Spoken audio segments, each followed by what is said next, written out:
Ang suspect sa pagpatay sa dalawang pulis sa Bukawi, Bulacan, patay sa engkwentro sa Cagayan. Brigada Kath Austria, ibrigada mo! Brigada! Live report!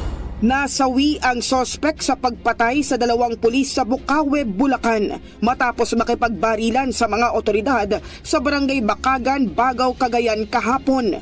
Kinilala ang napatay na si alias Sander na may warrant of arrest kaugnay sa pamamaslang kina Police Staff Sergeant Dennis Kudiamat at Gian George de la Cruz ng Bukawi Municipal Police Station noong March 8, 2025. Sa ulat ng Cagayan Police Provincial Office, ikinasa ang intelligence-driven operation ng pinagsanib na puwersa ng Police Regional Office 2 at 3, katuwang ang Bukawi Police upang isilbi ang warrant of arrest sa sospek.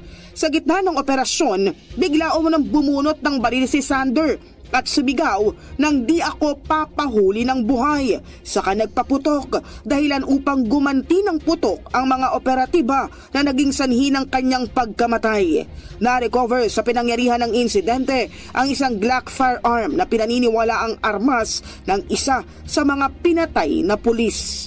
In the heart of changing lives, ako si Brigada Kath Austria ng 105.1 Brigada News of Manila, the Music and News Authority. Ang bahaging ito ay hatid sa atin ng Drive Max Coffee. Ligayang tuloy-tuloy.